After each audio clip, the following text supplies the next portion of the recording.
ततः देशः विज्ञाशराट ते ब्रह्महृदयादिकवये मुह्यन्ति यत् सूर्यः तेजो वारिमृदां यथा विनिमयो यत्र त्रिसर्गो अमृषा धाम्ना सदा निरस्तकुहकं सत्यं परममधीमहि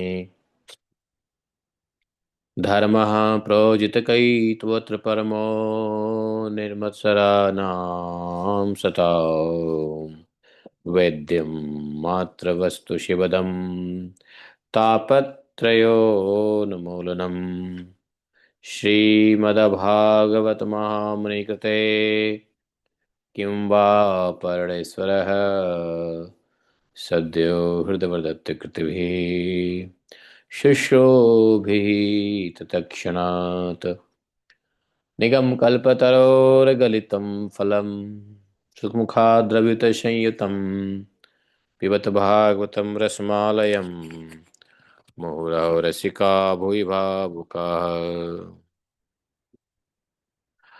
अहं सर्वस्य प्रभवो मत्तः सर्वं प्रवर्तते इति मत्त्वां भजन्ते मां बुधा भावा समन्विता मच्चित्ता मद्गतप्राणा बोधयन्तः परस्परं कथयन्तश्च मां नित्यं तुष्यन्ति च रमन्ति च तेषां सततयुक्तानां भजतां प्रीतिपूर्वकं ददामि बुद्धियोगन्तं येन मापुयान्ति ते तेषामेवानुकम्पार्थम् अहम् अज्ञानजं तमः नास्यात्मभावस्थौ ज्ञानदीपेन भास्वता अहमेवासमेवाग्रे न अन्यत् सत् असत्परं पश्चादमते तस्य यवशिष्येत स्वस्म्यहम् हृतेऽर्थं यत् प्रतीयेत न प्रतीयेत चात्मने तद्विद्यादात्मनो मायां यथा वासो यथात्मा यथा महान्ति भूतानि भूतेषु चावचश्वनो प्रविष्टानि अन्यप्रविष्टानि तथा तेषु न तेष्वहम् एतावदेव जिज्ञासं तत्त्वजिज्ञासुनात्मना अन्यव्यतिरेकाभ्यां यत् स्यात् सर्वत्र सर्वदा हरे कृष्णा कृष्ण कृष्ण हरे हरे हरे राम राम राम हरे हरे। बोलिए ग्रंथराज श्रीमद् भागवत महापुराण की जय।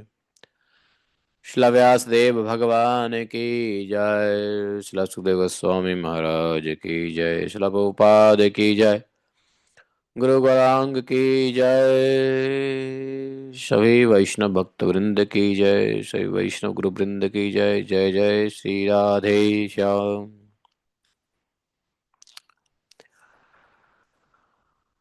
हरे कृष्ण। तो आज पूर्ण रूप से सबके लिए मार्गशीर्ष महीना शुरू हो गया है। पूर्णिमांत वालों के लिए तो 15 दिन समाप्त भी हो गया है। तो आज का जो तिथि है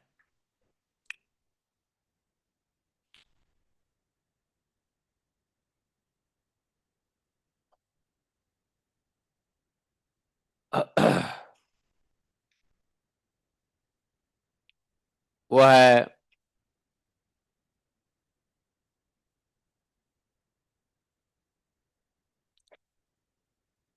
आज के तिथि का कुछ डिटेल कुछ इस प्रकार है। वीर विक्रमादित्य नृपति 2082 चल रहा है। 2082 चल रहा है। सिद्धार्थी नाम संवत्सरे। संवत्सर कौन सा चल रहा है? सिद्धार्थी। दक्षिणायन चल रहा है।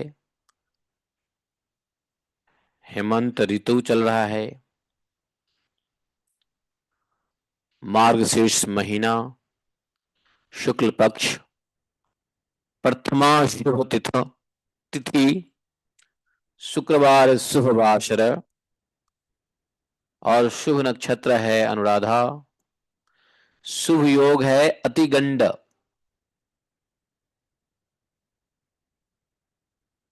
वृश्चिक राशि में चंद्रमा है और उसी राशि में सूर्य भी हैं, लेकिन देवगुरु बृहस्पति कर्क राशि में हैं।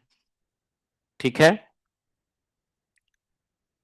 तो आज का ये ग्रह नक्षत्र तिथि वार का ऐसा कुछ।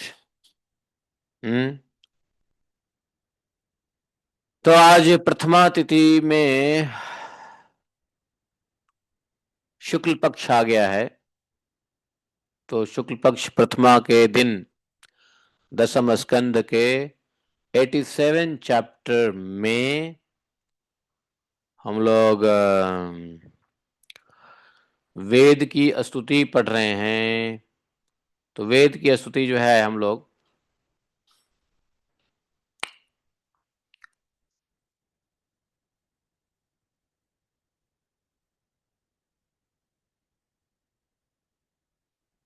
दो ही श्लोक किए थे कल, नहीं 14 और 15। तो ये 14-15 जो है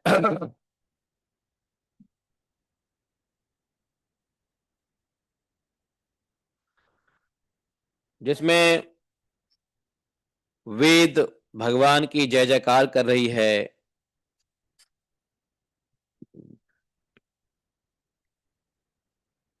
वेद कह रही है, भगवान से वेद स्वयं कह रही है कि झूठे गुण धारण करके चराचर जीवों को आच्छादित करने वाली इस माया को नष्ट कर दीजिए।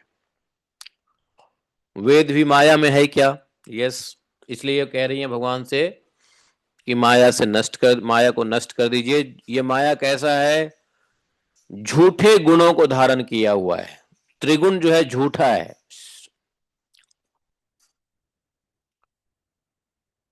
बोले आपके बिना जीव इसको नहीं मार सकेंगे, माया को मारना संभव नहीं है, न ही माया को पार कर सकेंगे, ऐसा वेद ने कहा था, कही थी।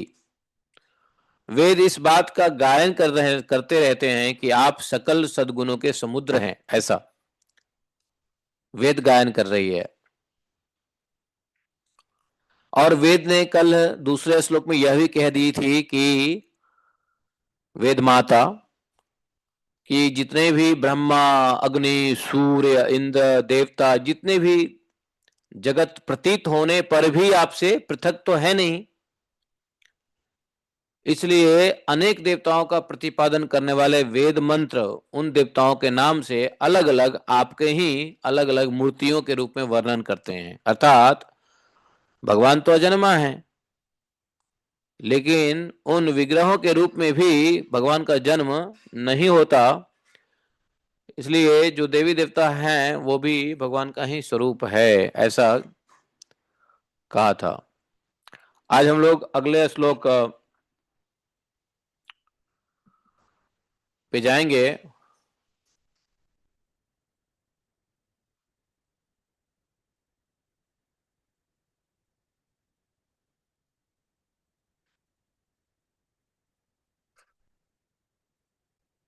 तो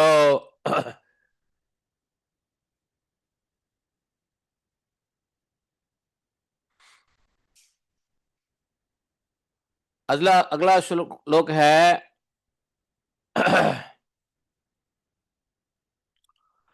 इति तव सूरजस्त्रय अधिपते अखिल लोक कमलक्षण वर्ण कथा मृताब्धिमग्वाद तापांसि जहु किमुत पुनः स्वधाम विधुताशय काल गुणः परम भजन्ति ये पदमजस्त सुखानुभवम् इति तव सुरस्त्रय। तो ये जो वेद की स्तुति है, इसका मीटर कुछ ऐसा कर सकते हैं, मीटर देना हो तो, छंद देना हो तो द्वितया इव स्वसंत सुभृतो यदीति अनुविधा महद महादयोन्नम सृजन यद अनुग्रहत पुरुषविधो अन्नवयवत्र चरमोन्नमयादिषु यः सदसतः परं त्वमथ यदेशवशेषमृतम्।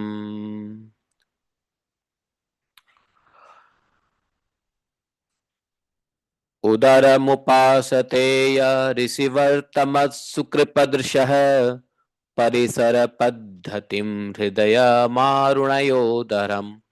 तत उदगादनन्त तव धाम शिरः परमम्। पुनरिह यत समेत्य च पतन्ति कृतान्तमुखे। ऐसा वेद कह रही है।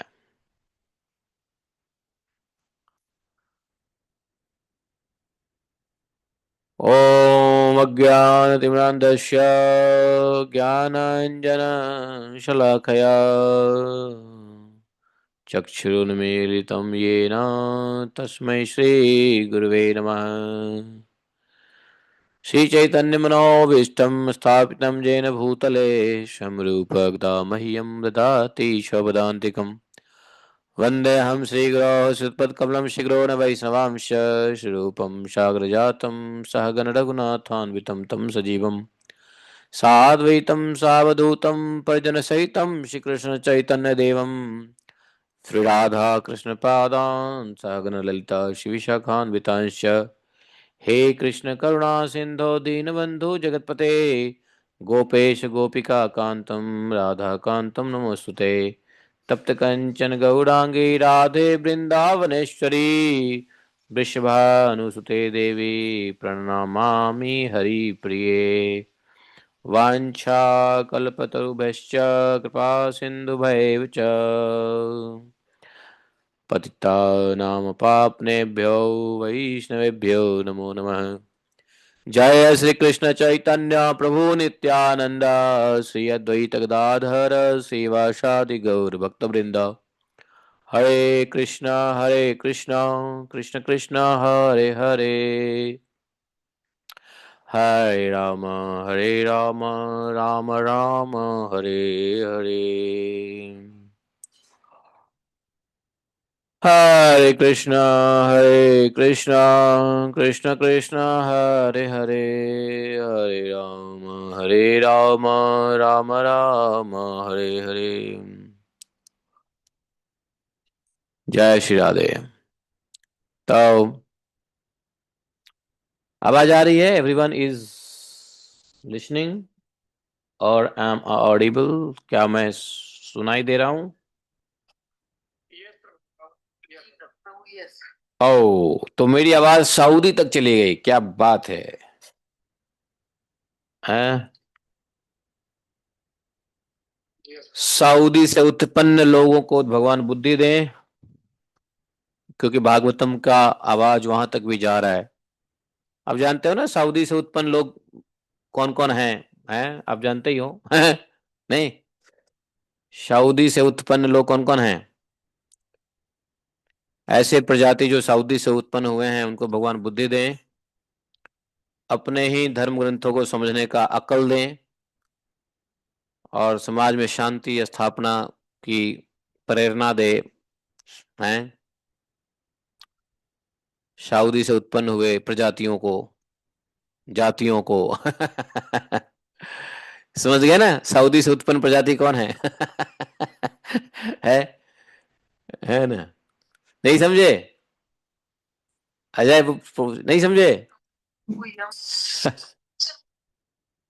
नारायण, सऊदी से उत्पन्न प्रजाति कौन है? अरे सऊदी से उत्पन्न जाति कौन है? मुस्लिम। अरे मुस्लिम सऊदी से उत्पन्न हुए ना।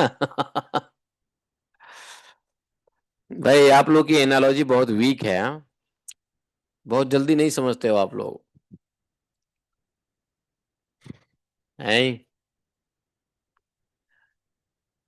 तो अभी अजय ठाकुर जी ने अजय यादव जी सऊदी में बैठे हैं, सेवा कर रहे हैं, वहीं से भागवतम भी सुन रहे हैं। बहुत बड़ी बात है, बहुत बड़ी बात है। तो सुनते रहो, जहां भी रहो अपने कर्म फल के मुताबिक भगवान के चरण शरण में रहते रहो। भगवान की कथा श्रवण नाम नहीं छूटना चाहिए, ठीक है? भगवान अपने कर्मों के फल से कहीं भी भेजे, यहाँ भेजे चाहे नरक में भेजे, अपना ही है चरण का स्मरण कराते रहें, भक्तों का संग हर जगह मिलता रहे।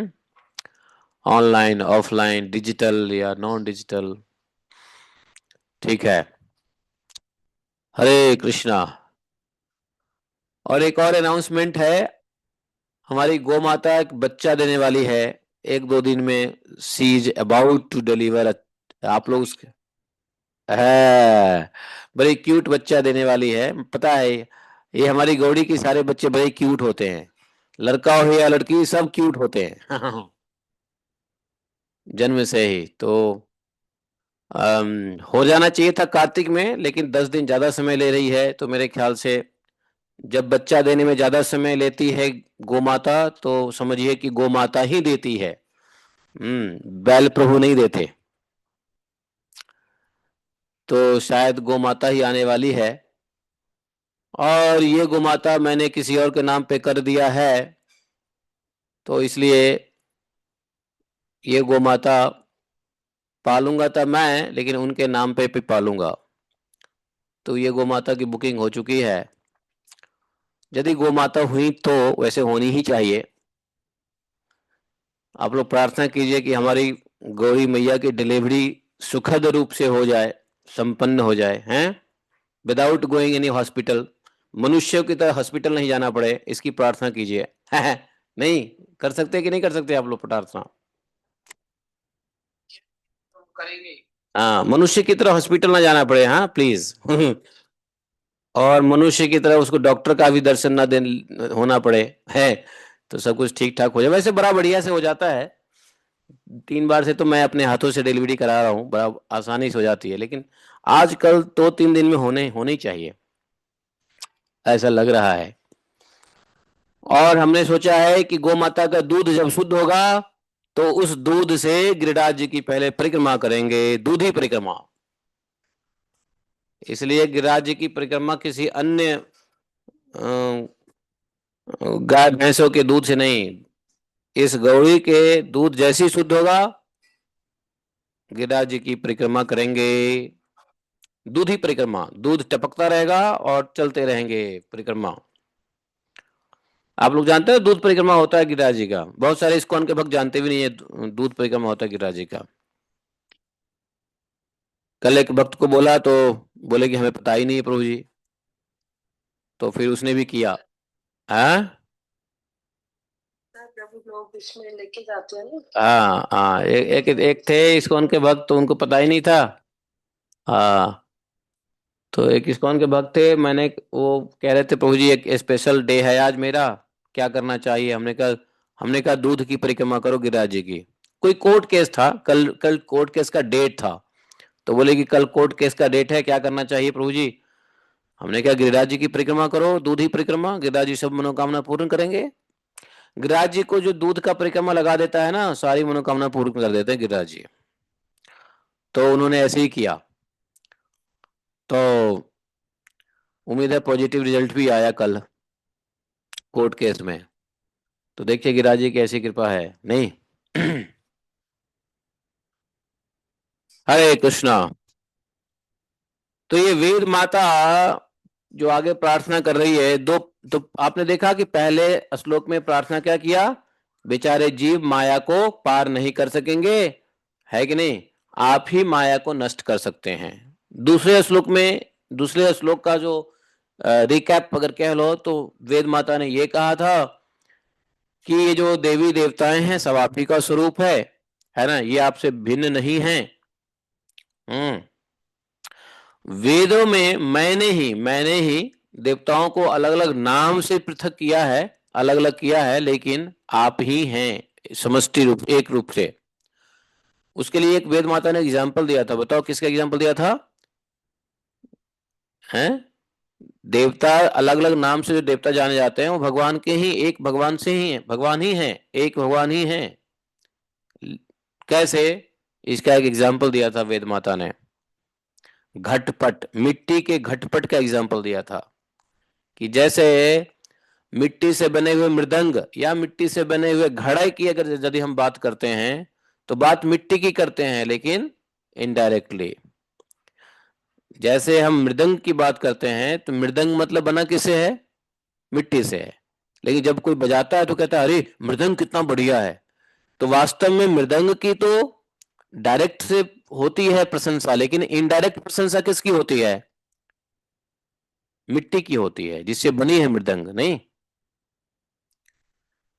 तो उसी प्रकार से गीता में भगवान ने कहा था कि अन्य देवी देवताओं की पूजा करते हो तो अविधि पूर्वकम। अविधि पूर्वकम मतलब अप्रत्यक्ष रूप से। अप्रत्यक्ष रूप से क्या मतलब? ये नहीं रॉन्गली, रॉन्ग नहीं है उसमें, nothing is wrong. Even demigods puja is not wrong, देवताओं की पूजा इज नॉट रॉन्ग, गलत नहीं है। लेकिन कुछ लोग इस श्लोक को गलत समझ लेते हैं, नहीं नहीं देवी देवता की पूजा करना गलत है, कृष्ण की पूजा करो। नहीं, गलत नहीं है। वो अप्रत्यक्ष है, बस इनडायरेक्ट है, जिसमें भगवान कृष्ण गौण हो गए और देवी देवता अलग अलग नाम से पूजे जाते हैं। जैसे मिट्टी गौण हो जाती है और उसी मिट्टी से बना हुआ घड़ा या सरवा या मृदंग पूजे जाते हैं, संस्कृत होते हैं।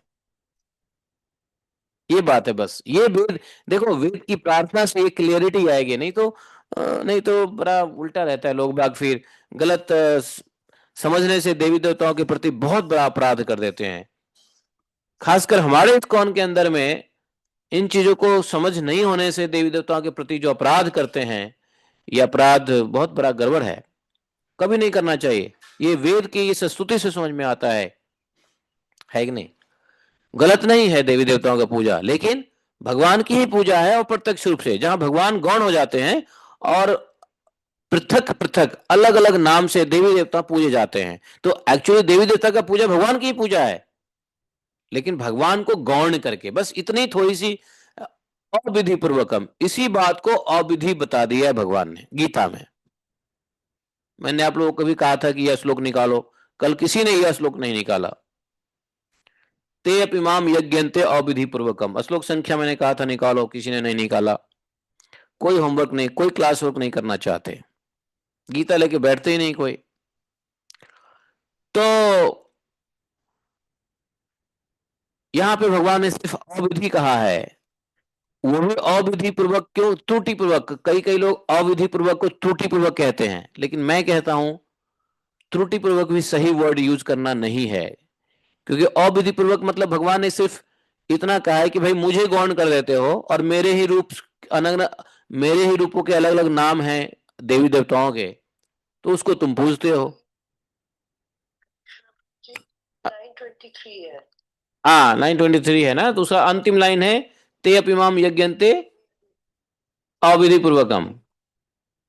हाँ अविधि पूर्वकम है कि नहीं? हाँ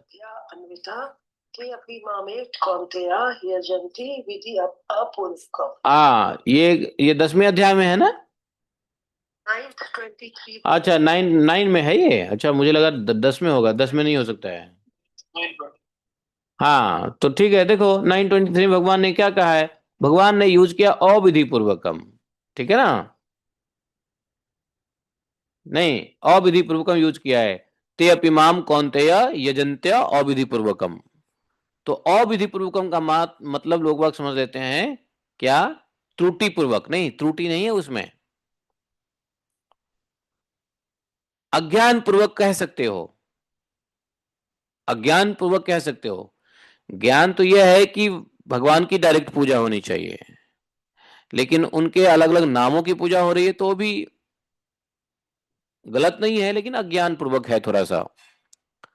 हाँ हाँ, कभी कभी अज्ञानता में हम सही काम करते हैं, नहीं?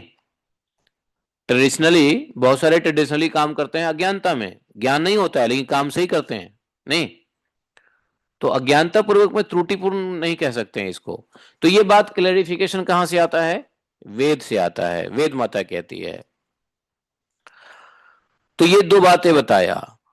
तीसरी बात, तीसरे श्लोक में लोग लोग सत्व रज तम, इन तीन गुणों की माया से बने हुए अच्छे बुरे भावों या अच्छी बुरी क्रियाओं में उलझ जाया करते हैं। समझे? वेद माता कहती है ये तीन गुण जो है, वो तीन गुण कैसा है? ये तीन गुण झूठा है। इसको श्रीधर स्वामी महाराज अपने टीका में भी लिखे हैं कि ये तीनों गुण जो है झूठा है। जह्यम जंगमा वृत्त मजा मुपनिपस्तागुणानाम, ये अपने टीका में लिखते हैं। तो ये झूठा है। और इसी तीनों गुण के बने हुए माया से अच्छा बुरा भाव, या और फिर अच्छे बुरे भाव से अच्छे बुरे क्रियाएं के उलझन में पड़ जाया करता है जीव। अच्छी बुरी क्रियाएं कोई जीव कब करता है? जब उसको अच्छे बुरे भाव प्राप्त होता है। और भाव कहां से प्राप्त होता है? गुण से प्राप्त होता है। समझे? भाव गुण से प्राप्त होता है और भाव से क्रिया होती है अच्छी बुरी। परंतु वेद माता कह रही है, परंतु आप तो उस माया नटी, आप तो उस माया के स्वामी हो, आप तो माया के अधिपति हो, आप स्वयं माया को नचाने वाले हो। माया सबको नचाती है, आप माया के नचाने वाले हो। ये कह रही है वेद माता। समझे? इसलिए जो पुरुष विवेकी है, जो पुरुष विचारशील है, आपकी लीला कथा के अमृत सागर में गोते लगाते रहते हैं। और जो आपके लीला कथा के अमृत सागर में गोते नहीं लगाते हैं, वे विचारशील पुरुष हैं ही नहीं।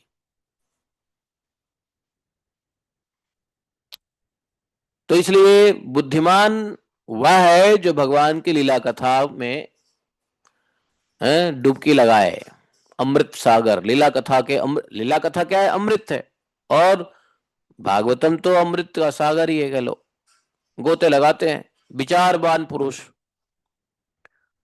जिनको भागवतम की कथा में, भगवान की कथा में, भगवान के भक्तों की कथा में रस नहीं मिलता, आनंद नहीं मिलता, बैठते नहीं, सुनते नहीं, वह भगवान की भक्ति और भजन दूर दूर तक नहीं कर सकते हैं।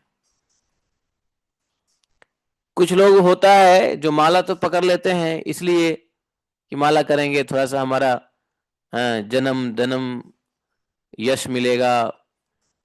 कुछ लोग माला पकड़ लेते हैं कि भाई पत्नी की दिमाग ठीक हो जाएगा, चलो कम से कम हम माला कर लेते हैं, बीवी का दिमाग ठीक हो जाएगा, कम से कम घर के क्लेश दूर हो जाएंगे। हैं ऐसे भी लोग बहुत बड़े नौकरी पेशा में प्रॉब्लम चल रही है तो भी माला पकड़ लेते हैं लोग बाग। लेकिन उनको वास्तव में लीला कथा के अमृत सागर में गोता नहीं लगाते, लीला कथा में उनको इंटरेस्ट नहीं रहता है। ऐसे लोग जब उम्मीद करके, जब भौतिक इच्छा करके माला करते हैं और जब भौतिक इच्छा की पूर्ति नहीं होती है तब माला छोड़ देते हैं। और भगवान की भक्ति भी तो छोड़ दो, भगवान की भक्ति तो अभी किए ही नहीं, माला भी छोड़ देते हैं। और यदि भौतिक इच्छा पूर्ति हो गई तो माला को कंटिन्यू करते हैं। लेकिन माला के कंटिन्यू करने से हृदय, अपने संस्कार जलते हैं और जलने से फिर कथा लीला में इंटरेस्ट आने लग जाता है। तो देखो, दो प्रकार से भगवान के कथा लीला में इंटरेस्ट आता है। एक तो भगवत कृपा से, संतों की कृपा से, संतों के संग से लीला कथा में अनायास अमृत आने लगता है, आनंद आने लगता है लीला कथा में। तो लीला कथा सुन के वह व्यक्ति क्या करेगा? माला करेगा। ये पहले ऐसा होता है, बहुत सारे लोगों को कथा पहले अच्छी लगती है, फिर कथा सुन के वो माला करते हैं, चाहे भक्त की कथा हो चाहे भगवान की कथा हो। अब जैसे हम लोग माला शुरू किए हैं, किसकी कथा सुन के शुरू किए बताओ? प्रभुपाद जी। पहले हम लोग प्रभुपाद जी की जीवनी पढ़े, उनके बारे में जाने, किसी ने बताया, Prabhupada was this and that.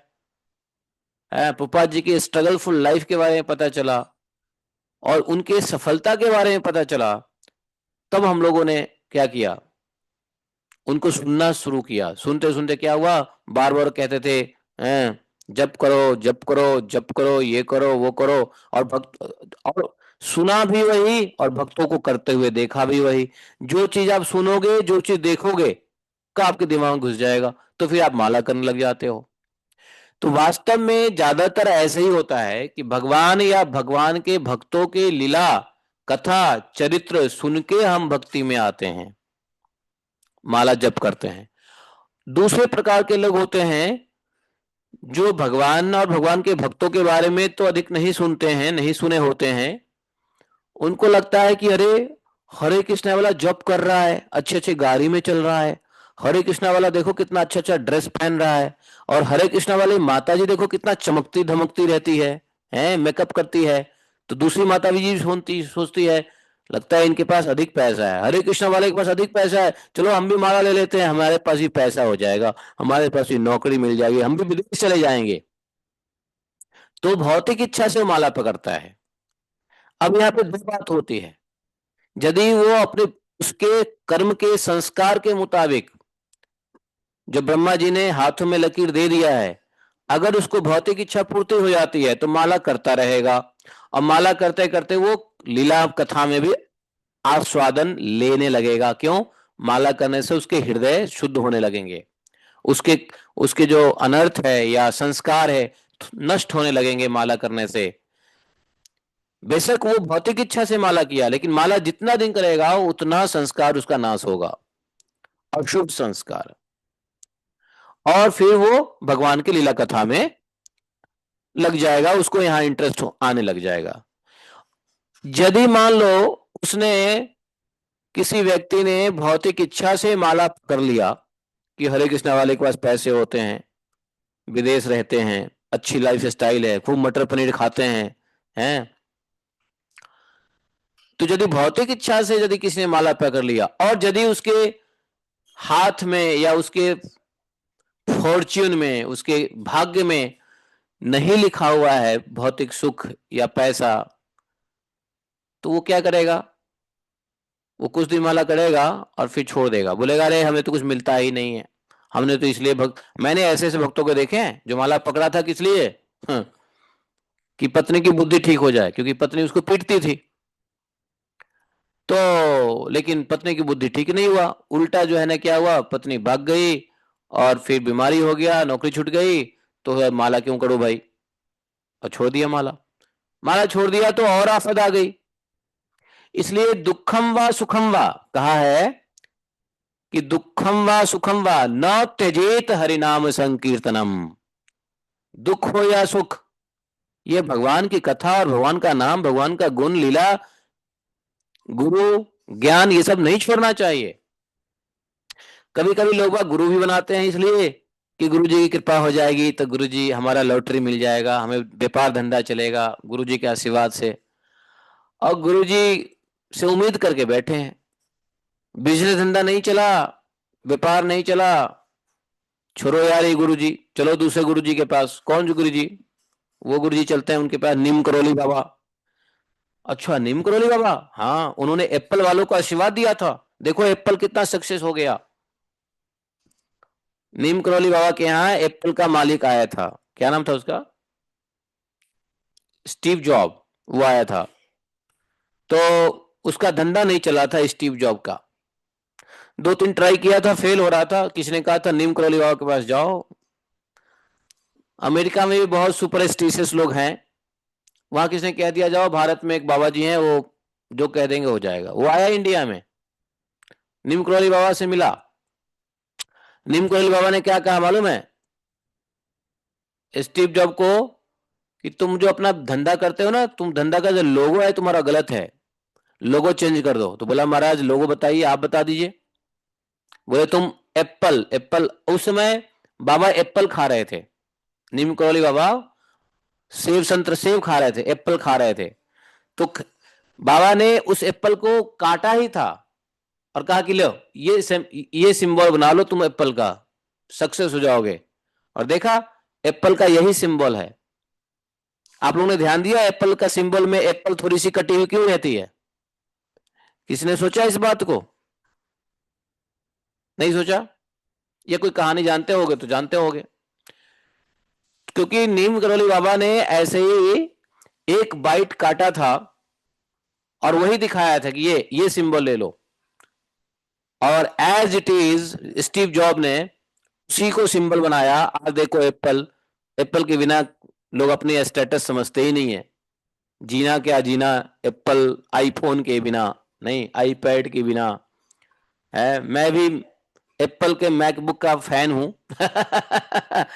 कोई आईफोन का फैन है तो मैं भी एप्पल के बने हुए मैकबुक एयर और मैकबुक पता नहीं प्रो ये सब के। हाँ, लैपटॉप हो तो मैकबुक हो, वरना नहीं हो है। तो तो कुछ लोग भौतिक इच्छा से आते हैं, तो वो बाबा का एप्पल लेके गया, सक्सेस हो गया। ये उसके कई असफलताओं के बाद उसको सफलता मिलनी थी, इसलिए ऐसा हुआ। अगर उसको नहीं होती तो फिर गुरु जी को पूछता भी नहीं। ऐसे बहुत सारे होते हैं। उसको बाबा को कुछ ना कुछ तो ग्लोरीफाई करना चाहिए था ना, इतना सब नहीं, इसके साथ हुआ। ग्लोरीफाई किया, बहुत डोनेशन दिया, ग्लोरीफाई किया। अब कई बार आके मिलते हैं। आज भी एप्पल के जो पत्नी है ना, वो तो मर गया, एप्पल वाला मर गया। उसकी पत्नी आज भी अभी आई थी, वो जब आई थी ना कुंभ, तो आई थी यहाँ पे वृंदावन में, नीम करोली आश्रम में आई थी। ऐसी बात नहीं, दे आर फॉलोअर्स। बट वो हरिनाम नहीं करते हैं, उनको भौतिक सुख सुविधा चाहिए, भौतिक। लेकिन अभी देखो ना, वो आई थी तो काफी उन्होंने देखा नहीं आपने, वो कुंभ में उसको माला दिया, दीक्षा हुई उसकी, उसने काफी डोनेशन दिया। आपने देखा नहीं एप्पल की पत्नी, आप टाइप करो गूगल में, यूट्यूब में आ जाएगा, एप्पल की पत्नी आई थी, उसने दीक्षा लिया इस बार। तो हाँ, उसने दीक्षा लिया है। तो अब कहाँ रहते हो आप लोग, घूम आते हो लेकिन इन्फॉर्मेशन ही नहीं है। हमें यहाँ बैठे बैठे सारे इन्फॉर्मेशन है। आप तो चलते फिरते वो पूरा का पूरा। कुंभ में जाते हो, कोई इन्फॉर्मेशन नहीं आप लोगों के पास, बताओ। हम यहाँ बैठे बैठे सारी इन्फॉर्मेशन है हमारे पास, भगवान देते रहते हैं बेतार के तार। है सही मायने में इंसाइक्लोपीडिया हो। इंसाइक्लोपीडिया का बच्चा भी नहीं हूं मैं। इंसाइक्लोपीडिया किसने बनाया? तो तो यही यही माया माया माया, ये जो माया मल बताया है, ये माया मल बताया है कि बोले कि जो व्यक्ति आपके कथा अमृत को नहीं सुनता है, तो मैं इसलिए कह रहा था कि कथा अमृत में मन कैसे नहीं लगता है, इसलिए नहीं लगता है कि नहीं। और कथा अमृत में, भगवान की लीला कथा में तभी मन लगेगा। एक्चुअली भगवान का नाम भी शुरू होता है भगवान के लीला कथा से। जैसे हम लोगों ने बताया ना कि हम लोगों ने हरे कृष्णा महामंत्र क्यों करना शुरू किया, प्रभुपाद जी की जीवनी सुन करके, प्रभुपाद जी के बारे में सुन के आश्चर्य होता था उनके किए हुए कार्य को। तो भक्त या भगवान के चरित्र को सुनने के बाद श्रद्धा उत्पन्न होता है। श्रद्धा से क्या होता है, आप साधु संग करते हो। आदौ श्रद्धा साधु संगा, नहीं, श्रद्धा से साधु संगा, साधु संगा के बाद क्या होता है, अनर्थ भजन क्रिया, भजन क्रिया के बाद क्या होता है, भजन क्रिया के बाद क्या होता है, अनर्थ निवृत्ति, अनर्थ निवृत्ति के बाद क्या होता है? अनर्थ निवृत्ति के बाद क्या मिलता है आपको?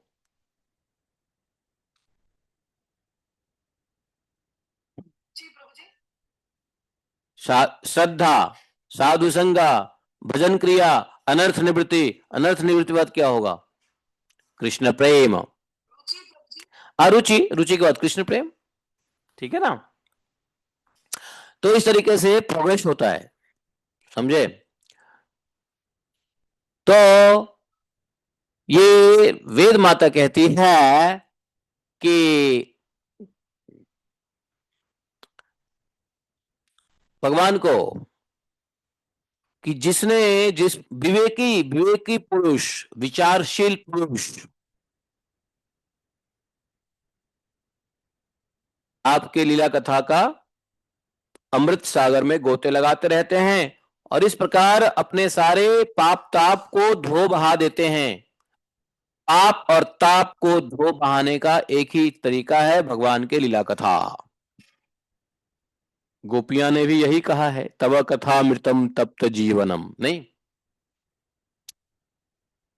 क्यों ना हो, क्यों न हो, आपकी लीला कथा सभी जीवों के माया मल को नष्ट करने वाली जो है।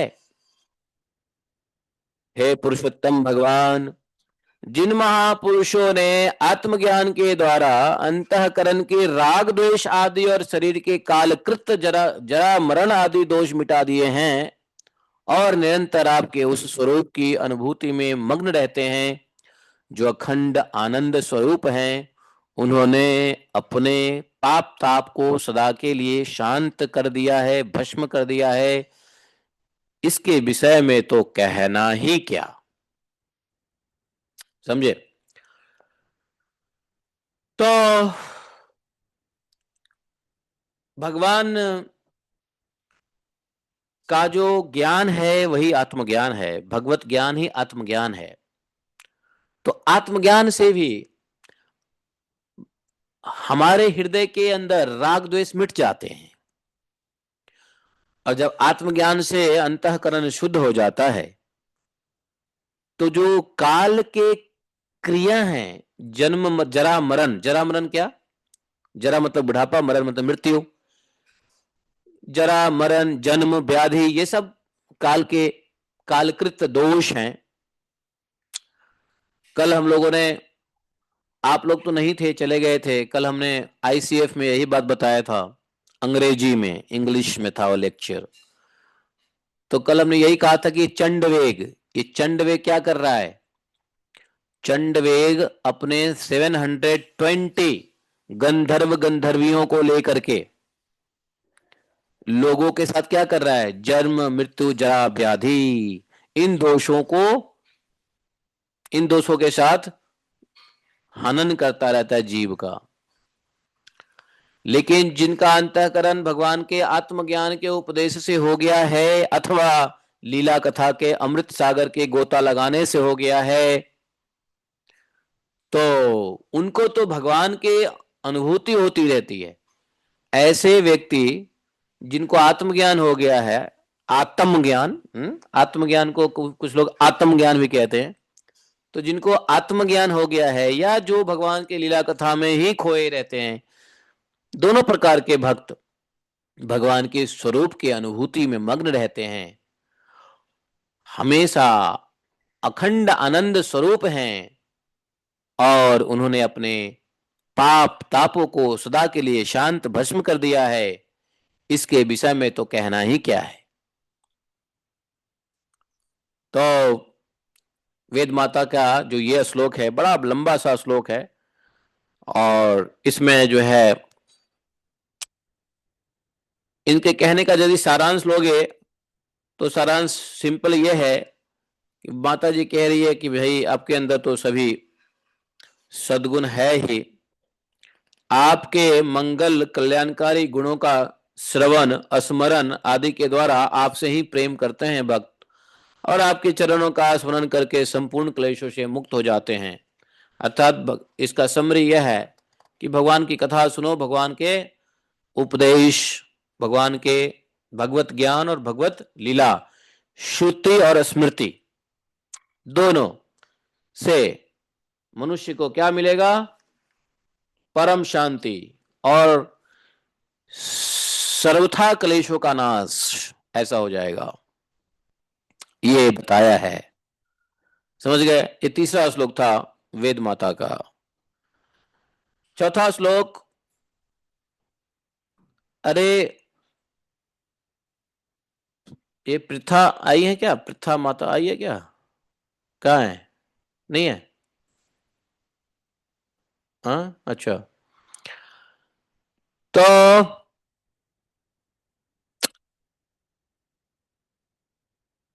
आगे, धृतय इव ससन्त्य सुभृतो यदि ते अनुविद्धा महद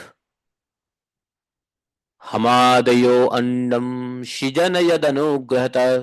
आगे वेद माता कह रही है कि हे भगवान, ये प्राणधारियों अर्थात जितने भी शरीरधारी है, प्राणधारियों के जीवन की सफलता इसी में है कि वे आपका भजन सेवन करें। अर्थात जो भगवान का भजन सेवन नहीं करता है उसके जीवन की सफलता है ही नहीं, वो जीवन बेकार है?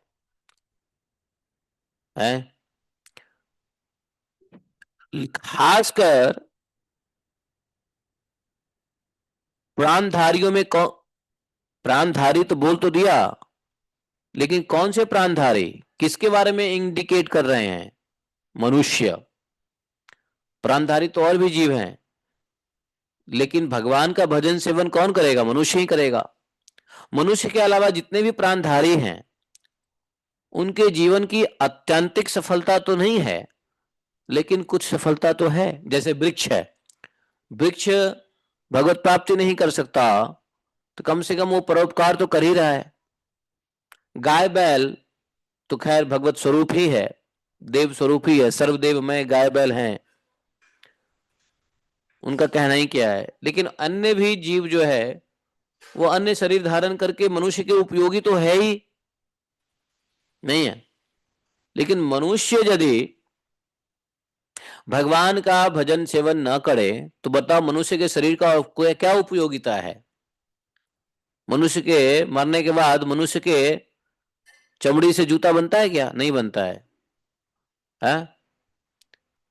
वही या तो मिट्टी में मिल जाए या फिर चील गिद्ध कौवा खा ले, बस इतना ही फायदा है। वैसे जीवन का कोई खास सफलता, बिल्कुल सफलता नहीं है। इसलिए जीवन की सफलता इसी में है कि वह आपका भजन सेवन करे और आपकी आज्ञा का पालन करे। वेद माता ने कह दिया आपकी आज्ञा का पालन करे, मतलब भगवान की आज्ञा कहाँ है? वेद में है। तो वेद माता ये नहीं कह रही कि मुझे पालन करे, कह रही है आपकी आज्ञा का पालन करे, क्योंकि भगवान की आज्ञा का आज्ञा वेद में भगवान की आज्ञा है। और वेद के उपरांत में जो आज्ञा है, अल्टीमेट आज्ञा क्या है, किधर है? गीता है। भगवत गीता वेद भगवान का जो latest and direct and ultimate instructions है ये भगवत गीता। इस बार भगवत गीता कब है? 1 तारीख को है ना? है 1 दिसंबर को है भगवत गीता, नहीं? कौन सी एकादशी आता है? हाँ, 1 तारीख को भगवत गीता है। तो गीता जयंती है 1 तारीख को। तो वैसे तो पूरा वेद भगवान के ही इंस्ट्रक्शंस है, आज्ञा है, लेकिन दी लेटेस्ट आज्ञा है भगवत गीता के अंदर में, हाँ, उद्धव गीता के अंदर में। तो जो मनुष्य यदि ऐसा नहीं करता है, वेद माता कह रही है यदि मनुष्य ऐसा नहीं करता है तो जीवन व्यर्थ है। ऐसे व्यक्ति का श्वास चलना कैसा? जैसे लोहार की धौकनी हवा देती है ना, लोहार की धौकनी में हवा आता है जाता है, आता है जाता है, बस।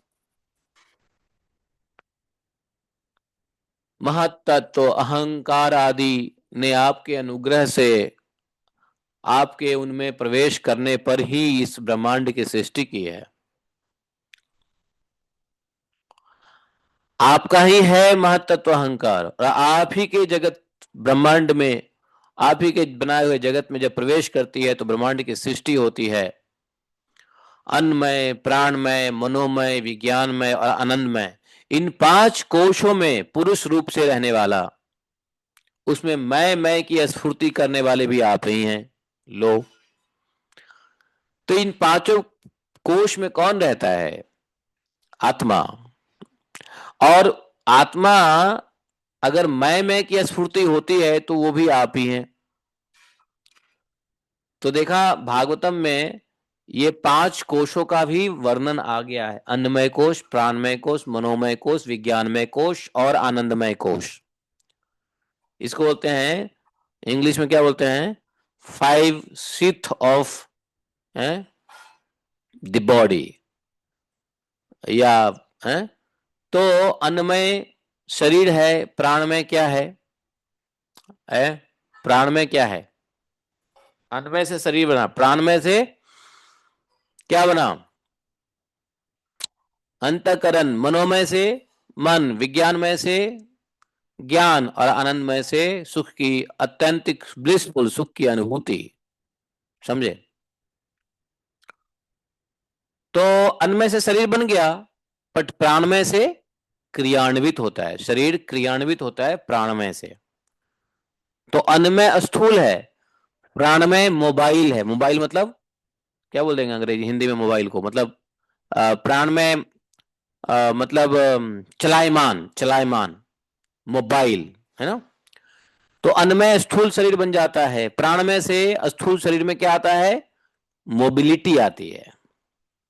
हम्म। और जब चलोगे तो कहीं भी चल दोगे, या कहाँ चलना है नहीं चलना है सोचोगे, क्या करना है नहीं करना है, क्या खाना है नहीं करना है सोचोगे। तो जो सोचने की क्षमता है वो कौन देता है, मनोमय कोश। मनोमय कोश क्या करता है, आपको बुद्धि देता है कि भाई यहां चलो वहां चलो, ऐसा करो वैसा करो, है कि नहीं। तो अन्नमय से शरीर बना, प्राणमय से शरीर में जान आया, चलने फिरने की क्षमता आई, मनोमय से सोच विचारने की क्षमता आ गया, और सोच विचार करके जब आप कुछ एक्शन करते हो, इंद्रियां अर्थात इंद्रियां, और उसके बाद क्या होता है, उससे आप ज्ञान लेते हो, आप विज्ञान में आ जाते हो, और विज्ञान में के बाद आप क्या कर लेते हो, आनंदमय में चले जाते हो, है कि नहीं। विज्ञान में है, मनोमय में तो ज्ञान होगा, बट जब बुद्धि के अनुसार, शास्त्र के अनुसार जब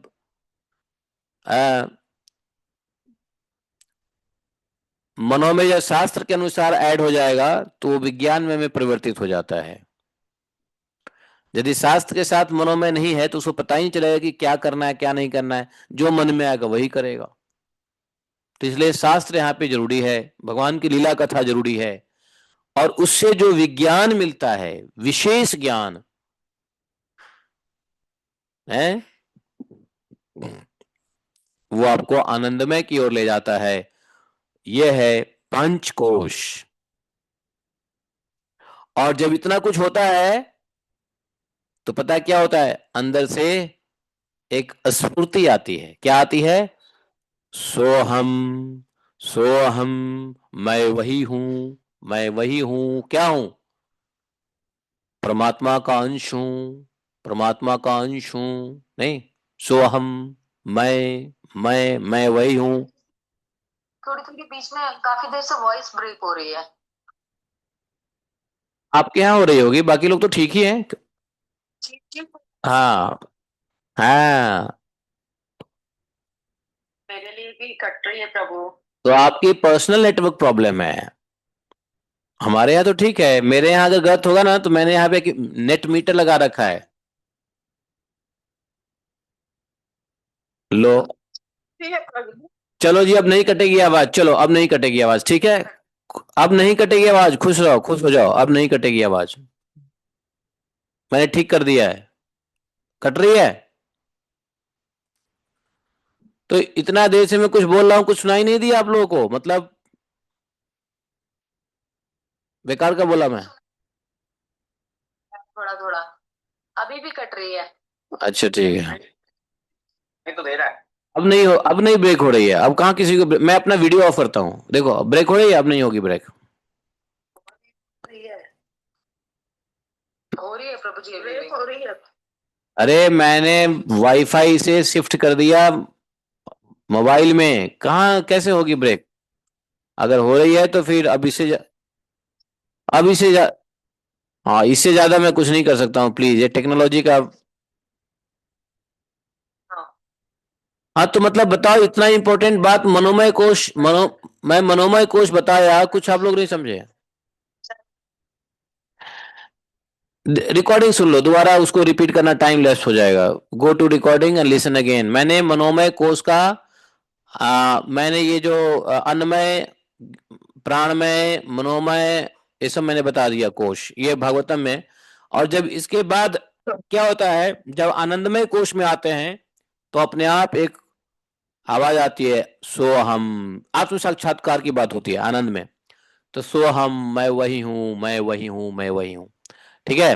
तो इस प्रकार से क्या होता है, आनंदमय कोश में हाँ। अब ये वेद माता कह रही है, सुनो, कि इन कोशों में पुरुष रूप से कौन रहते हैं? आत्मा। और वही आत्मा फिर सोहम करने वाले भी भगवान ही है। आत्मा से मैं वही हूं आता है। यहां मैं का मतलब ये नहीं अहंकार, यहां मैं का मतलब अहंकार नहीं है। या ये मत समझो कि मैं की स्फूर्ति कराने वाले आप ही हो तो अहंकार नहीं, अहंकार नहीं है यहां। मैं का मतलब अहंकार नहीं है, यहां मैं का मतलब होता है मैं वही हूं, सो अहम है। जो योगा वाले हैं ना, योग भोग वाले, उनको पता है ये सब है। सो हम और अन्मय को से सब योग में ज्यादा यूज होता है। योग, योग दर्शन में, योग दर्शन है ना। अभी हम लोग सांख्य दर्शन में चल रहे हैं। भागवतम भगवत गीता क्या है? वैसे भागवतम तो सभी दर्शनों का समावेश है। हाँ, लेकिन 6 ये दर्शन है, जिसमें पहला सांख्य योग, दूसरा सांख्य दर्शन, दूसरा योग दर्शन, तीसरा है मीमांसा, चौथा न्याय, पांचवा, ये सब 6 है ना दर्शन। तो योग, जो योग दर्शन के लोग हैं, योगा फिलॉसफी, उसके अंदर में इसकी ज्यादा पढ़ाई होती है, अन्नमय, प्राणमय, मनोमय, विज्ञान में।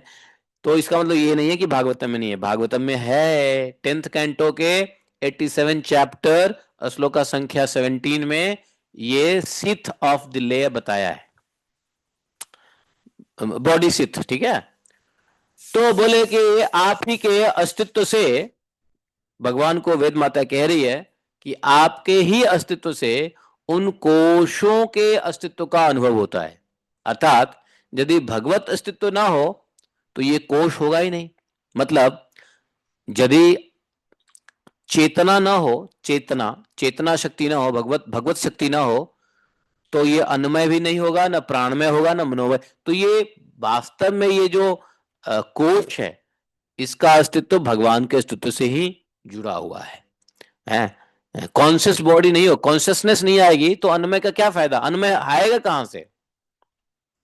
अच्छा, जो अन्न खाते हो वो पेट से आता है, तो पेट में भी कॉन्शियसनेस है ना। पेट कॉन्शियस बॉडी नहीं है, पेट भी कॉन्शियस है, पेट के अंदर भी चेतन शक्ति है।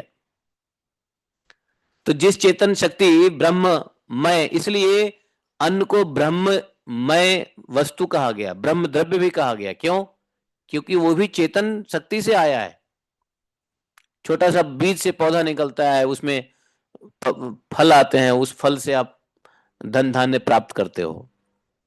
फल फूल धन धान्य जड़ सबको प्राप्त करते नहीं। तो इसलिए अन्न में कहां से आया? भगवान के ही अस्तित्व से अनुभव कराता है ना।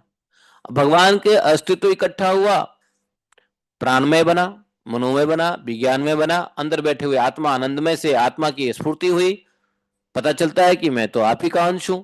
इस प्रकार से सब में अन्वित और सबकी अवधि होने पर भी आप असंग ही है। सब में हो भी, और सब में होने के बावजूद भी आप किसी के अटैचमेंट में नहीं हो, असंग ही हो आप, संग नहीं है। क्योंकि वास्तव में जो कुछ वृत्तियों के द्वारा अस्थि और नास्ति के रूप में अनुभव होता है, अस्थि नास्ति है या नहीं है, और समस्त कार्य कारणों के आप पड़े हैं। नीति नीति के द्वारा इन सब का निषेध हो जाने पर भी आप ही शेष रहते हैं, क्योंकि आप उस निषेध के भी साक्षी हैं, और वास्तव में आप एकमात्र सत्य हैं। इसलिए आपके भजन के बिना जीवन जीवन जीव का जीना व्यर्थ है, क्योंकि वह इस महान सत्य से वंचित है। जो इस महान सत्य से वंचित है वह जीवन जीना व्यर्थ है। फिर तो कुत्ते बिल्ली की जीवन है, जिसका कोई मीनिंगलेस लाइफ है कि नहीं।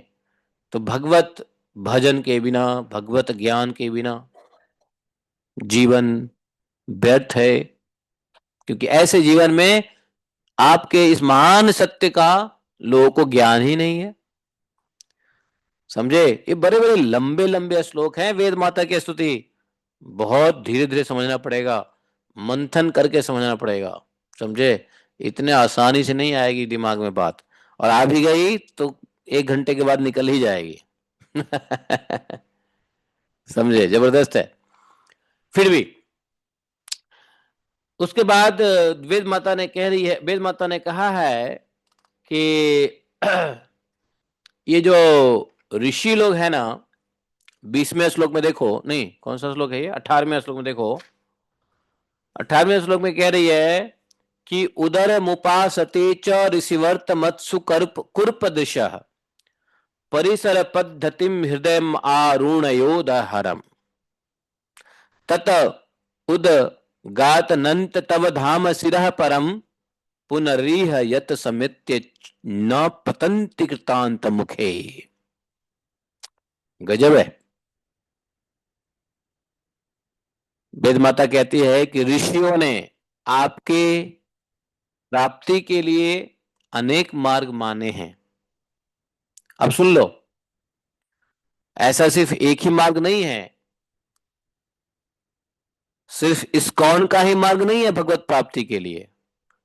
ऋषियों ने बहुत सारे मार्ग आप भगवान के प्राप्ति के लिए माने हैं, लेकिन ठहरो, सुनो और आगे बात। उन सभी मार्गों में जो अस्थूल दृष्टि वाले हैं बहुत सारे मार्ग है। तो कोई ऋषि बोलता है नहीं, एक काम करो, चक्रा पे ध्यान दो। तो कौन चक्रा पे ध्यान देता है? अस्थूल दृष्टि वाले। अस्थूल दृष्टि वाले मणिपूरक चक्र में अग्नि रूप से आपकी उपासना करते हैं, समझे? और अरुण वंश के ऋषि, अरुण वंश के ऋषि सभी नाड़ियों के निकलने के स्थान हृदय में आपके परम सुख स्वरूप ब्रह्म की उपासना करते हैं। तो कोई चक्र के ऊपर ध्यान देके आपकी उपासना करना चाहते हैं प्राप्ति करने के लिए, कोई ऋषि आपके सूक्ष्म नाड़ियों का स्थान हृदय, हृदय से सारी नाड़ियां निकलती है ना, 32,000 नाड़ियां कहां से निकलता है? हृदय से। हृदय नाड़ियों का स्थान है। तो कुछ लोग अपने हृदय में ही ब्रह्म की उपासना करते हैं सूक्ष्म रूप से। कुछ ऋषि जो है हृदय से ही आपको प्राप्त करने का श्रेष्ठ मार्ग क्या है? सुषुम्ना नाड़ी। तो सुषुम्ना नाड़ी कहां तक जाती है? ब्रह्मरंध्र तक जाती है। नहीं तो कुछ लोग सुषुम्ना नाड़ी से ही आपको प्राप्ति करने का मार्ग ढूंढते हैं। योग में ऐसा होता है, आपने योग में देखा होगा कि सुषुम्ना नाड़ी से प्राण को संचार करके ध्यान करते हैं, क्योंकि सुषुम्ना नाड़ी से प्राण बहता है तो ध्यान आसानी से होती है।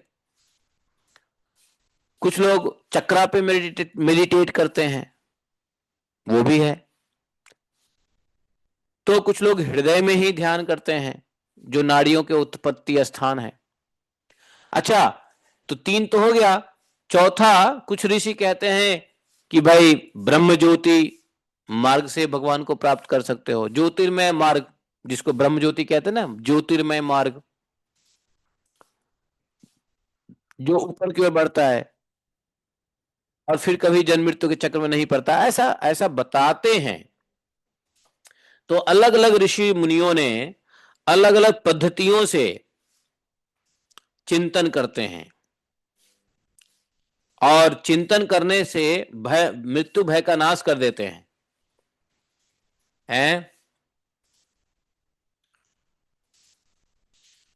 बहुत सारे मार्ग हैं जिसमें जन्म मृत्यु के चक्र में नहीं पड़ना पड़ता है, लेकिन योग के अंदर में चाहे वो चक्र को साधने की क्रिया हो, हृदय में ध्यान की क्रिया हो, सुषुम्ना नाड़ी से ध्यान करके या हृदय में ध्यान करके, ये योग की पद्धतियां हैं। उसमें सिद्धि तो मिलती है, कलयुग में थोड़ा सा चांसेस कम है, असंभव नहीं है कलयुग में, लेकिन बहुत जल्दी संभव भी नहीं है। इसलिए 99% कलयुग में ये सब चीजें चलती नहीं है। 1% कोई कर लिया हिमालय में जाके। लेकिन यदि कोई कर भी लिया, ऋषि मुनियों ने जो इतने रास्ते बताए हैं आपको प्राप्त करने के, तो वेद माता कहती है कि इन सभी रास्तों से जन्म मृत्यु के चक्र से तो बच सकता है, लेकिन भक्त को क्या जन्म मृत्यु से ही छूटने का क्या उद्देश्य है? नहीं। भगवान की भक्ति में क्या होता है? जन्म मृत्यु से व्यक्ति तो बाय डिफॉल्ट छूट जाता है, लेकिन भगवान की भक्ति में भगवान की प्रेम की आकांक्षा होती है, प्रेम की प्राप्ति होती है। और भगवत प्रेम में जब भगवान की प्रेम प्राप्ति होगी, भक्ति प्राप्ति होगा, तो जन्म मृत्यु तो बाई प्रोडक्ट है, अपने आप खत्म हो जाएगा। तो जन्म मृत्यु के चक्र, बल्कि कुछ भक्त, बल्कि भगवान के शुद्ध भक्त तो चाहते नहीं है जन्म मृत्यु के चक्र से निकलना। वो तो चाहते हैं कि भाई चाहे जन्म लेना हो या नहीं लेना हो, हमें भगवान के ही चरण शरण और भक्तों के संग मिले। भगवान के चरण शरण का स्मरण बना रहे और भक्तों का संग बना रहे, दो ही चीज भक्त मांगते हैं। हालांकि उनको ये जन्म मृत्यु के चक्र से कुछ लेना देना नहीं है, जन्म हो तो भी ठीक, नहीं हो तो भी ठीक, नहीं। लेकिन अन्य अन्य जो भगवान के प्राप्ति के मार्ग हैं, ज्योति ब्रह्म ज्योति का मार्ग, या ध्यान का मार्ग, या कुंडलिनी जागरण का मार्ग, चक्रा चक्रा मेडिटेशन क्या है, कुंडलिनी जागरण, कुंडलिनी, ये जो बताया ना, ये कौन सी चक्र बताया, ये भागवतम में आता है ना, कौन सी चक्र, मणिपुर चक्र। तो ये सब क्या होता है चक्रा में, तो कुंडलिनी जागरण का मार्ग है, चक्रा पे ध्यान करने का मार्ग, चक्रा को एक्टिवेट करने का मार्ग है। ये सब से व्यक्ति जन्म मृत्यु से मुक्त हो सकता है। लेकिन भगवत प्रेम कहाँ मिलेगा? तो ये चीजें, ये तुच्छ है, जन्म मृत्यु से निकलना तो तुच्छ चीज मानते हैं भक्त। भक्त को जन्म मृत्यु से कोई मतलब नहीं है, वो तो भगवान के ऊपर है। भगवान आप चाहते हो जन्म लेना, ठीक है, आप जन्म दे दो जो चाहते हो, लेकिन लेकिन दो कंडीशन होनी चाहिए। पहला, आपके चरण शरण का ध्यान हमेशा रहे, स्मरण रहे। दूसरा, आपके भक्तों का संग मिलता रहे। दो चीज हमें दे दो, बाकी अब कहीं भेजो, जहन्नम में भेजो, चाहे नरक में भेजो, स्वर्ग में भेजो, पाताल लोक में भेजो, सुतल अतल वितल, जन तप महर पृथ्वी, कहीं भेजो, चाहे ससुराल में भेजो चाहे मायके में भेजो। दो ही चीज होना चाहिए। है कि नहीं? है, ससुराल में या मायके में कहीं भेजो, बस आपके चरण शरण का स्मरण रहे और आपके भक्तों का संग मिले। है कि नहीं? तो उनको जन्म मृत्यु से कोई फर्क नहीं पड़ता।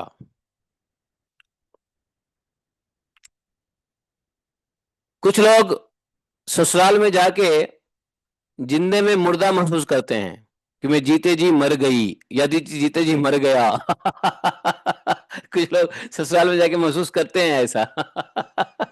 तो भाई जिंदा रहो या मुर्दा, भगवान के चरण चरण का स्मरण रहे, भगवान के भक्तों का संग बना रहे।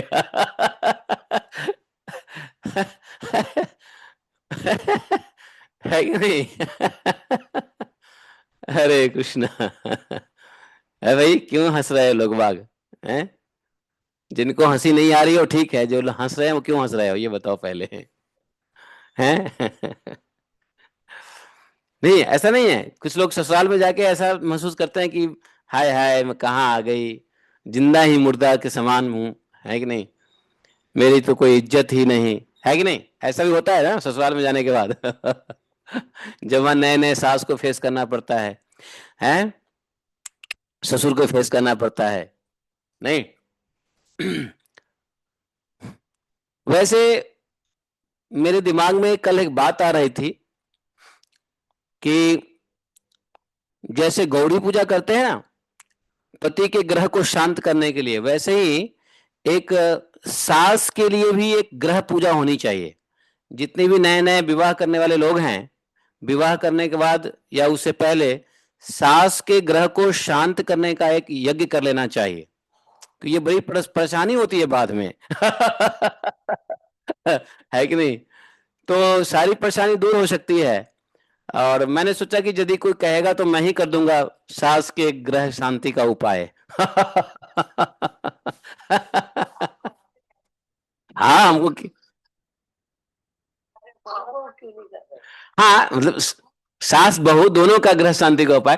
तो ठीक है। कौन? होने वाली है आज उल्टा बाकी डर लगता है मैं नहीं करती अरे प्रभु जब सिद्धार्थ की होगी ना मेरा कर देना आप। हाँ, तो मैं वही कह रहा हूं ना। मैं अरे अरे अरे रुको, अरे रुको रुको रुको, मैं वही कह रहा हूँ।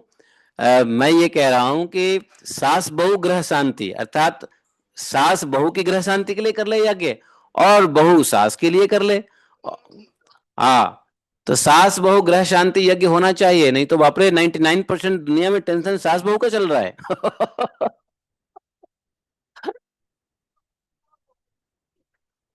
हाँ, बहुएं ने इसलिए नहीं डरती कि सासू ने बहुत बहुत सदियों से सासू ने डराया है। हमारी बहुएं हैं वो अभी भी सास से डरती रहती अरे तो सदियों से, सदियों से सासू माँ ने डराया है, सदियों से सास ने डराया है, तब सास को डरना पड़ेगा। समय तो सबका बदलता है ना, हर कुत्ते के दिन आते हैं, हैं? कविता माता जी कहती है हर कुत्ते के दिन आते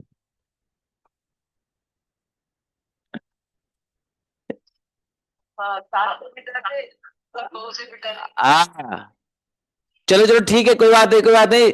जिनको सास बहू के ग्रह शांति का यज्ञ कराना हो मुझसे संपर्क कर लेना, ठीक है। हाँ, दक्षिणा में कुछ नहीं लेंगे हम, 11 रुपए बस। कमल, कमल, कमल कुछ कह रहा है, कमल क्या कह रहा है, करवाना है सास का ग्रह शांति?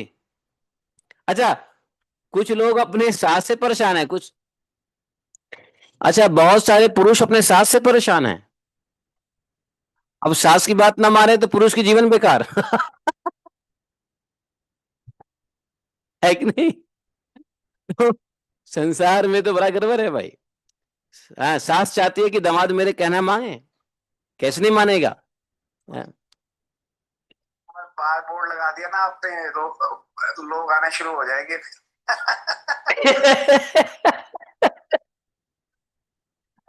समस्या चल रही है समस्या है। अरे मैं कल बहुत विचार किया इस बातों पे, बहुत विचार किया कल मैं।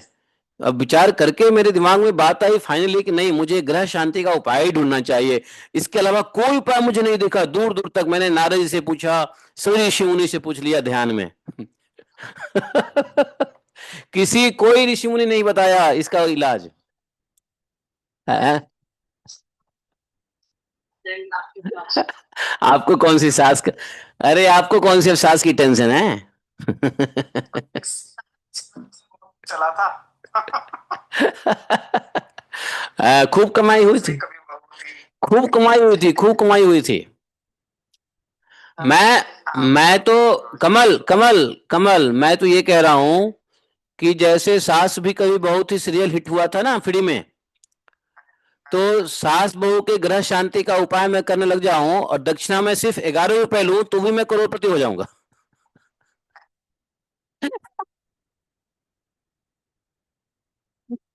11 रुपए की दक्षिणा। व्यूअरशिप पे ही पैसा आना शुरू हो जाएगा। नहीं, मैं यूट्यूब में नहीं किया, मैं यूट्यूब में मोनेटाइज नहीं किया, क्योंकि लोग कथा सुनते हैं ना, तो मोनेटाइज कर देंगे तो कथा में बाधा हो जाएगी, अपराध हो जाएगा, इसलिए मैं यूट्यूब के मोनेटाइज नहीं किया हुआ है। आप देखो मेरे कथा सुनते हो तो उसमें कोई एडवर्टीजमेंट आती है, नहीं आती होगी। मेरे तरफ से कोई एडवर्टीजमेंट नहीं आएगी क्योंकि मैंने किया ही नहीं है। अब लोग, अब बूढ़े बुजुर्ग लोग कथा सुनते रहते हैं, बीच में आ जाएगा कुछ और तो भाई अच्छा नहीं लगेगा ना। और यूट्यूब तो हाँ, और यूट्यूब आजकल पता है क्या करते हैं, तीन तीन ऐड चलाते हैं, एक शॉर्ट ऐड, एक मीडियम ऐड, एक लार्ज ऐड, जिसमें दो ऐड तो कंपलसरी है वॉच करना, दो ऐड कंपलसरी वॉच करना है। तीसरे ऐड में आप स्किप कर सकते हो। तो ऐड देखने से अच्छा है, मैंने यूट्यूब को पैसा दे दिया साल का, ले भाई 1200 रुपए, तू मुझको ऐड मत दिखा, ऐड दिखाएगा तो पॉकेट से ज्यादा पैसा जाएगा, इसलिए 1200 रुपए पहले दे दो ताकि वो ऐड ना दिखाए साल भर। मैंने यूट्यूब सब्सक्राइब किया हुआ है so that I cannot see the ad. तो कहने का तात्पर्य यह है कि मैं क्यों कह रहा था सास बहू की बात? ये भागवतम में कहाँ से आ गई सास बहू की बात? कुछ तो आया जो मैं बोल गया है। कौन से श्लोक में था?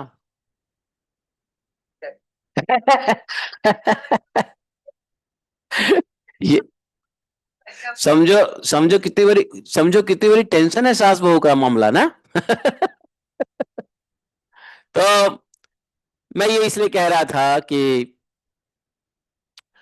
जब हम जब जब ये जो जन्म मृत्यु के चक्र में नहीं पड़ने के तो बहुत उपाय हैं, लेकिन जन्म मृत्यु भक्त चाहता किधर है ना? भक्त तो यही चाहता है कि कहीं भी रख दो, है ससुराल में या मायके में, भाई भगवान का संग दो, नरक में या स्वर्ग में।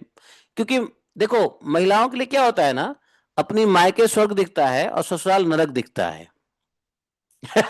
इसलिए मैंने बोल दिया। स्वर्ग और नरक, क्योंकि क्योंकि मायके जो है थोड़ा स्वर्ग की अनुभूति देता है और ससुराल नरक की अनुभूति देता है, मोस्ट ऑफ द केसेस में, 99% केसेस में। मैं सही बोल रहा हूँ ना? यस और नो? अब आप लोग अब आप लोग यदि सास ससुर से अलग रहोगे तो इस बात की अनुभूति नहीं होगी। जो सास ससुर से अलग है, कनाडा में बैठे हुए, अमेरिका में बैठे हैं, क्या अनुभूति होगी? हाँ, ऑस्ट्रेलिया में बैठे हैं, क्या अनुभूति होगी?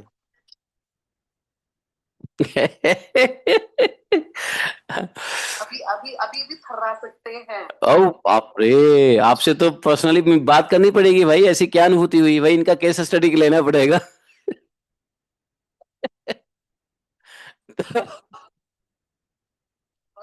नारायण नारायण, भगवान ने ऐसे सास को क्यों बनाया? भगवान ने नहीं बनाया, सास को तो ब्रह्मा जी बनाते हैं। पास्ट लाइफ में उनके संग में क्या? ब्रह्मा जी बनाते हैं सास को, ताकि जो है आपके कर्मों के मुताबिक वैसी ही सास का रचना कर दिया जाता है। तो मैं ये कह रहा था कि भक्त ये चाहते हैं कि नरक में रहे, स्वर्ग में रहे, आपके भक्तों का संग रहे, आपके जो है ना चरण शरण का ध्यान रहे, बस यही चाहते हैं। और ये माता ने कहा है, वेद माता आगे कहती है कि देखो, आपने ही सभी योनियां बनाई हैं, देव योनि, मनुष्य योनि, पशु पक्षु की योनि, सरीसृप योनि, आदि आदि जितनी भी योनियां हैं। कितनी योनियां हैं? तो ये 82 लाख योनि, कितना योनि बताते हैं लोग बाग? हैं? 84,000 योनि, सॉरी, 84,000 योनि है। तो 84,000 योनियों में, तो 84,000 योनियों, वेद माता कहती है कि 84,000 योनि आपने ही बनाया है। और 84 लाख, सॉरी, 84 लाख, हाँ 84 लाख, 84 लाख कह लो। तो 84 लाख योनि, हाँ। तो अब जो है उसमें आपने ही बनाया है, भगवान ने ही बनाया है, और सदा सर्वदा और सभी रूपों में आप ही हैं। आपने योनि बनाया है और सभी रूप में आप ही हैं। इसलिए कारण रूप से प्रवेश न करने पर भी आप ऐसे जान पड़ते हैं मानो उसमें प्रविष्ट हुए हों। साथ ही विभिन्न आकृतियों का अनुकरण करके कहीं उत्तम कहीं अधम रूप से प्रतीत होते हैं। जैसे आग छोटी बड़ी लकड़ियों और कर्मों के अनुसार प्रचुर अथवा अल्प परिणाम में, अल्प मात्रा में, हाँ, या उत्तम अधम रूप में प्रतीत होती है। हाँ, ये बात भी है। किसी किसी लकड़ी में आग तेजी से पकड़ लेता है, किसी किसी में बुझ जाता है, किसी किसी में पकड़ता नहीं है, किसी किसी लकड़ी में आग पकड़ता है तो धुआं की तरह धूं धूं करता रहता है, नहीं? तो किसमें धूं धूं करेगा, धूं फटाफट जलेगा। और किसी किसी लकड़ी में आग कैसे जलता है, टा टा चट चट आवाज करके जलता है। तो भगवान कहते, तो वेद माता कहती है कि अलग अलग आकृतियों के अनुकरण करने से जिस प्रकार आग प्रज्वलित होता है, उसी प्रकार से अलग अलग कारण रूप से आप प्रवेश करके, हैं, आप ही जो है सब करते रहते हो, है ना? इसलिए संत पुरुष लौकिक पारलौकिक कर्मों की दुकानदारी से, उनके फल से विरक्त हो जाते हैं। कर्म की दुकानदारी बंद कर देते हैं संत लोग। जो भगवान के भक्त होते हैं वो कर्म की दुकानदारी बंद कर देते हैं, अर्थात ऐसा कोई भी कर्म नहीं करते जो जिससे उनको भजन भक्ति बिगड़ जाए। जिनको ऐसा कोई कर्म नहीं करते हैं संत लोग जिससे भगवान के कथा लीला श्रवण में प्रॉब्लम आए, तो हमेशा भगवत कर्म में ही लगे रहते हैं। तो कर्मों की दुकानदारी से, तो कौन सी कर्म की दुकानदारी? लौकिक पारलौकिक।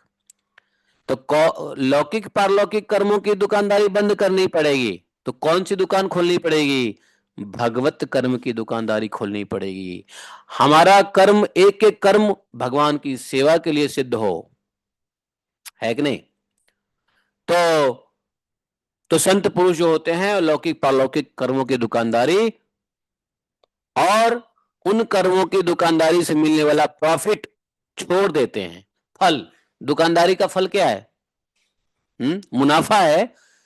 तो लौकिक पारलौकिक कर्मों की दुकानदारी छोड़ देते हैं और उनके फल से विरक्त हो जाते हैं और उनके नफा नुकसान से विरक्त हो जाते हैं और अपनी निर्मल बुद्धि से सत्य असत्य आत्मा अनात्मा को पहचान कर जगत के झूठे रूपों में नहीं फंसते। आपके सर्वत्र एक रस समभाव से स्थित सत्य स्वरूप का साक्षात्कार करते हैं। तो इस श्लोक का मीनिंग क्या है? इस श्लोक का समरी यह है कि वेद माता कह रही है कि भगवान, आप ही जो है सभी योनियां बनाते हो और आप ही उसमें प्रवेश कर जाते हो अलग अलग आकार में। तो जैसे कोई व्यक्ति होता है बड़ा सा प्रभावशाली होता है, कोई व्यक्ति छोटा मोटा होता है, कोई व्यक्ति लेबर होता है, कोई व्यक्ति बड़ा इन्फ्लुएंसर हो जाता है, कोई व्यक्ति बहुत बड़ा काम कर लेता है, कोई व्यक्ति वैज्ञानिक हो जाता है, कोई व्यक्ति बड़ा बड़ा है।